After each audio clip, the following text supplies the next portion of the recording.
And we're here with Lieutenant Governor of California, Gavin Newsom.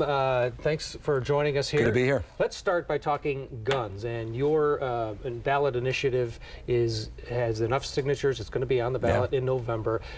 Ammunition is a big component of it. Give us an indication of not only the ammunition factor, but what else this initiative will do to change the gun laws in the state. Well, there's 6 key provisions in the Safety for All initiative, Proposition 63, and you're right, ammunition plays an outsized role because we make the argument that we should treat ammunition like we do guns. It's an interesting debate we're having about background checks on guns, and that's a raging debate, even though it really shouldn't be, because 80 to 90% of people support those background checks. But a gun in and of itself has never killed anybody, unless it's used as a blunt instrument. It's the gun and the ammunition. And it's an interesting fact in California, you can buy ammunition anywhere. There's no licensing requirements. Daycare centers can sell unlimited rounds of ammunition. There's no licensing requirements to where it can be sold or who sells them.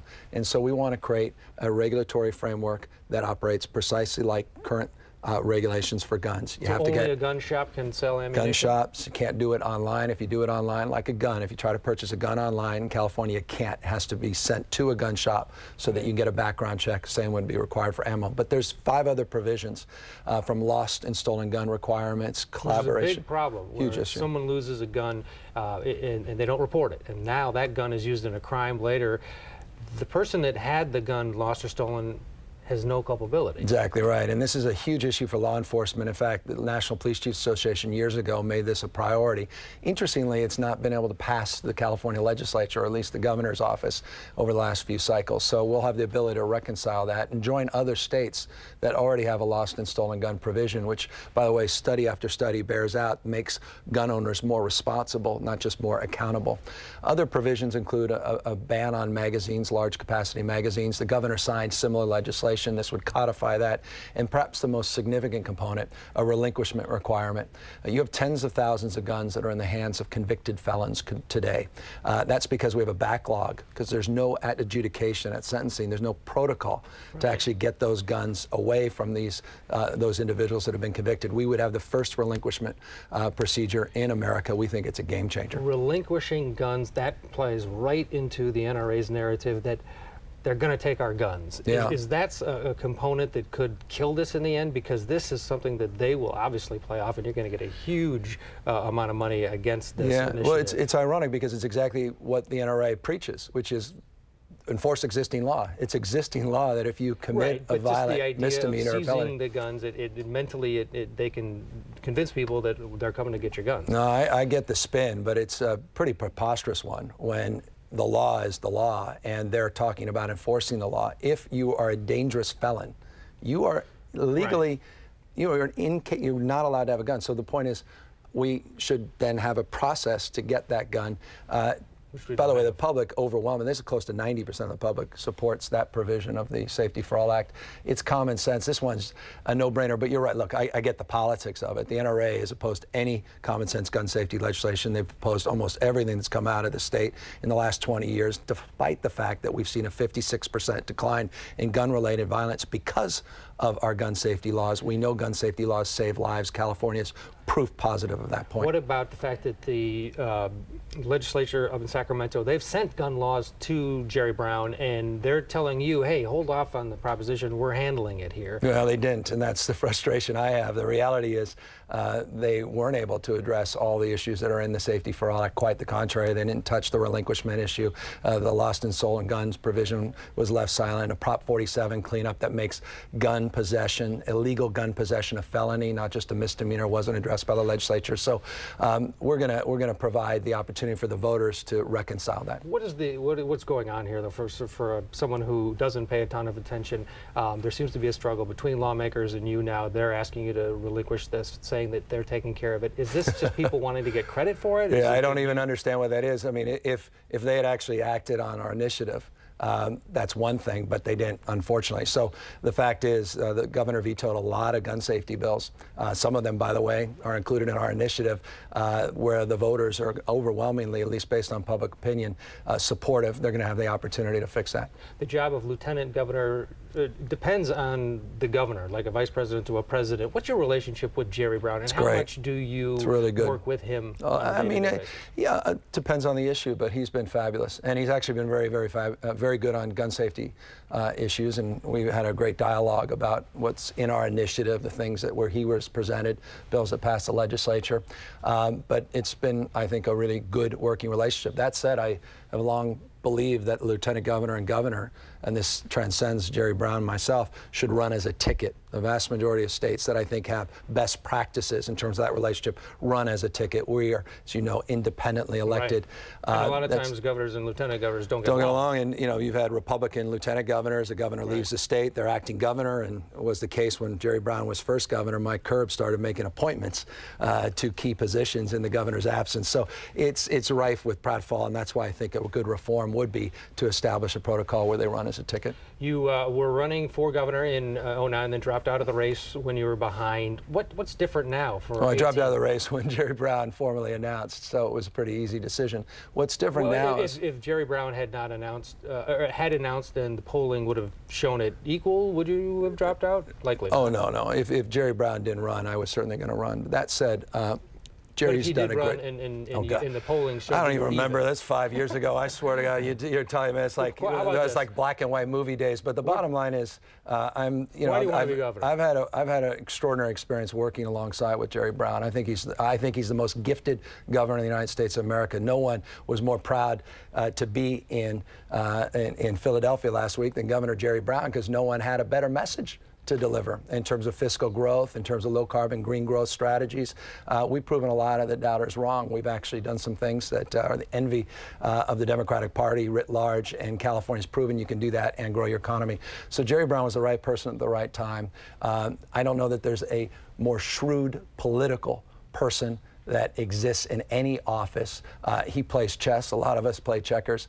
So it's been a great mentorship of sorts. As I, by the way, had that great experience as a former supervisor working with Willie Brown. So, now I'm in a position now with the experience of 5 years now being a lieutenant governor, chairing the State Lands Commission, being on the UC Region, CSU Board of Trustees. Just put out an economic report today, an update of an economic report I put out a few years ago with 70+% of our commitments that have been met by the California legislature and the governor.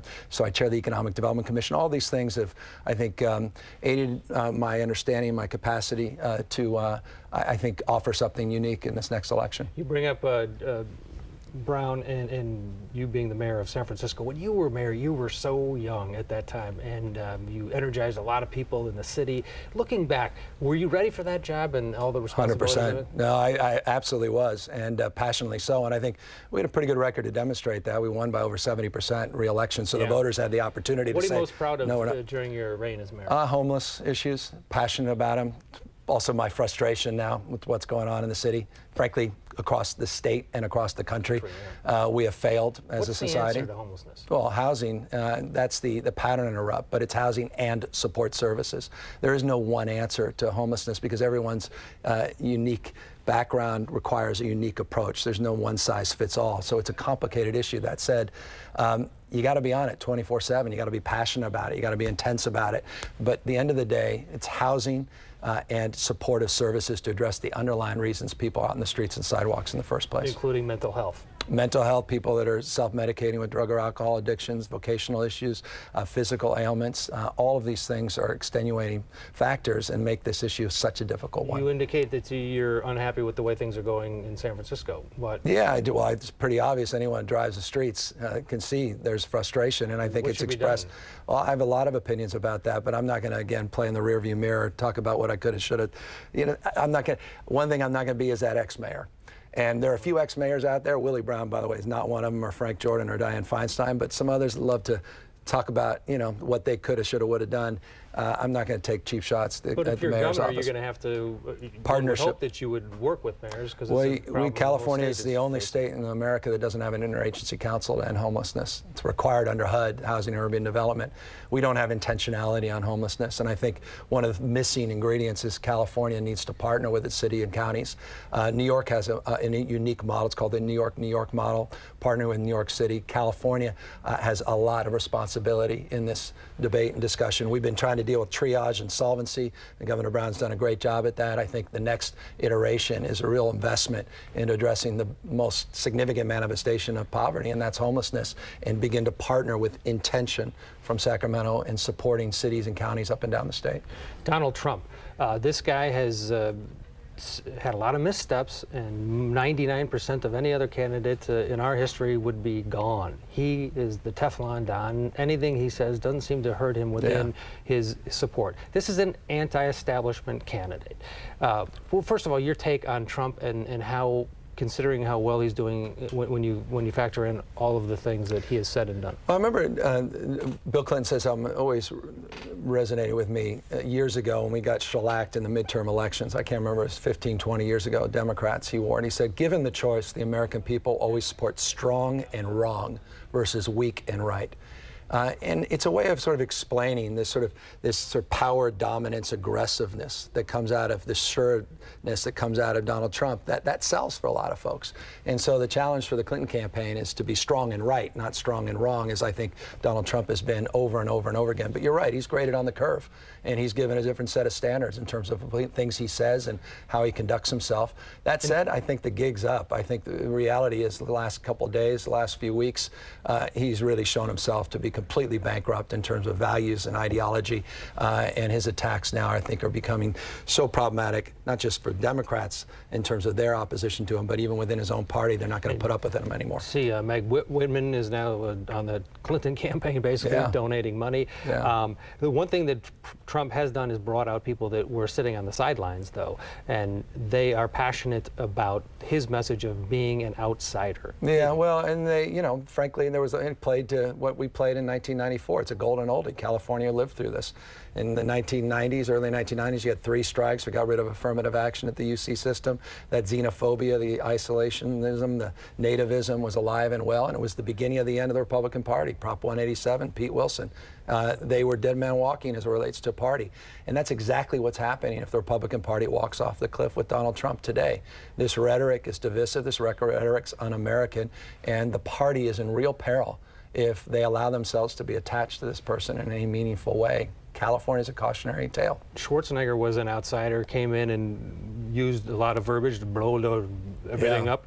Are you worried that there's going to be an outsider, maybe even a Democrat, coming in to face you? Yeah, I mean, look, I expect there'll be a robust campaign, there'll be a lot of choice, and I hope there is, because people deserve choice and a voice in their democracy. This is the 6th largest economy in the world.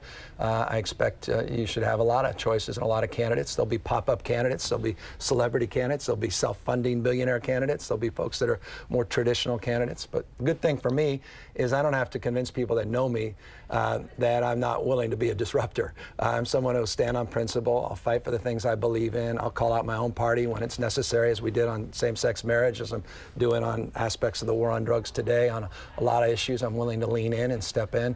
And I think people want authenticity. I think people want a populist appeal that's not cynical and that doesn't sort of hide for xenophobia, doesn't hide for some of these racist tendencies that are at least coming out and emanating from the Trump campaign. All right, we have to talk about marijuana. You are a proponent of legalizing marijuana in the state of California. What do you say to a family? You have 4 kids. The kids, Colorado right now is the experiment, and that's the #1 problem in Colorado. The teen usage of marijuana is the highest in the country. Gone down. But it's gone, well, hold on. #1 in the country. Well, but let's deal with some facts. Since legalization, teenage use has dropped. That's an objective fact. It was the most comprehensive survey that's ever been done in that state. Just came out last year. So one of the problems with this debate, there's a lot of misinformation out there. Look, I want to make this clear. I'm not pro-marijuana. I'm just anti-prohibition. And you don't have to be pro-marijuana to be anti-prohibition. I don't support the status quo. I think this war on marijuana, the war on drugs, wait for more people to be incarcerated, wait for black and brown people to be disproportionately impacted by this, wait to continue to waste billions of dollars over the next few years on failure at criminal justice. You can't criminalize your way to a drug-free society. I think we can get our arms around this. We can reduce the consumption for young folks. We can get these drug dealers off the street, get the cartels out of our own backyard, and we can rationalize this. I can't wait for social justice. I'm sorry. legalizing marijuana and usage goes down. That's not happening. Usage will go up. Well, so, and you can't argue that. And why would you? I mean, I just. Right? You can't argue that. It doesn't make any sense. It's illegal now. You're saying that usage goes down when it's legal. No, I didn't say that. I said that in Colorado, and again, you're right. You have every right to your opinion. But I'm now trying to deal with facts in this respect. So let's just deal, respectfully, let's deal factually. Right. And you'll look at the study when we're done with this, and I hope you include it in the piece. Teenage use actually went slightly down in Colorado since legalization. Objective fact. That said, it's still too early. And I'm not That's suggesting. My point. Why not wait? Because right now, you have a war on drugs that for 40 years is devastating communities. How could I say wait and continue to incarcerate black and brown people disproportionate to Caucasian people? How can I say, wait, for you to hug your kids because you're behind bars because you happen to be sitting there on a street corner and you were 3.7 times more likely to be arrested for nonviolent possession of marijuana than a guy who looks like me? How can I say, wait, to the hundreds of millions of dollars of taxpayers' money that has been completely, thrown to the wayside because of our perpetuation of a 40-year abject failure called the war on drugs? Why wait? Why not do the right thing? That's regulate, tax, deal with the issues of concern around our youth, deal with the public safety concerns, and march in, I think, a more enlightened direction. I just don't support prohibition. I think it's failed. If you're governor, number one problem you think you can fix in the state of California, or help to fix? Well, I think there'll be three outsized issues that will be dominant in terms of the discussion we have as a state and a nation. One is the issue of debt and entitlement, which will play an outsized role. It's currently playing an outsized role as it relates to our budget. Number two, the issue of energy and climate change. California is a leader. That's going to continue to be a big issue. And then the biggest one, perhaps the most potent one, that's the most vexing for all of us, and that's the detonation between the merger of IT and globalization. Globalization's been the focus, particularly of the Republican Party and the Democratic Party conventions, but not enough focus on technology that's changing the way we live, work, and play, and is having a bigger impact on wages than anything else. And the future of work is what keeps me up at night. And what's our workforce development look like? In an on-demand economy, you got to have on-demand education, and that requires radically changing the way we deliver education, radically changing the way we approach retirement security in the state and health security. So those are the issues that I'm trying to formulate a strategy and plan around over the next few years, and all are going to require us to go together. None of those will be solved by one person selling down their vision. Quickly, I know we're running out of time, but we have a couple questions from viewers that we petitioned today, and here's a couple quick questions. Isaiah Craig says, stats are very rarely reported on exactly how many people use firearms to defend their life, the DGU, liberty and property. Could you explain your thoughts on defensive gun usage and your continued proposal infringements on the rights of citizens that you're supposing to I don't know it's an infringement to have a quick background check. I don't know it's been particularly onerous to people to get a background check on guns. And there's been 2+ million people that have been rejected in getting guns that had felonies. And I'm glad they did get those guns rejected. And as a gun owner, you would want, I imagine, a neighbor who's got a felony not to be able to get possession of that gun. Simple background checks to me aren't, I think, a significant infringement. And as we know, Scalia himself and the Heller decision said, Second Amendment's not unlimited. So these are, I think, reasonable things. That said, the reason you can't answer that question around gun-related incidents is the NRA has stopped all the funding, federal funding, for research. And one of the things that we need to address much more substantive in this country is some thoughtful, scientifically based research on guns. And again, ironically, the gun lobby has stopped us from having that basic information. This issue, it just brings out, two of the three questions we have are about guns. Arthur Padilla basically saying criminals aren't going to follow any of your laws. Yeah, well, then we shouldn't have any laws. And we shouldn't have seatbelt laws. It's such a, I always found that one was sort of the most curious argument, but I get it. It's a talking point from the National Rifle Association. Last one from Jarrett Jones, Walnut Creek. Hello, Mr. President Gavin Newsom. What's your opinion on climate change, and what can we do about it, specifically here in California? Well, we're doing what would you do about it? No state is doing more for low-carbon green growth strategies. No state's doing more to change the way we produce and consume energy. We're the envy of the nation in terms of energy efficiency. That goes back decades. We're the envy of the nation, our cap-and-trade program. We have so many areas of leadership. We want to maintain that leadership, and we want to raise the bar. And Governor Brown has done a better job than any governor in history on this. Governor Schwarzenegger, to his credit, did a very good job on this.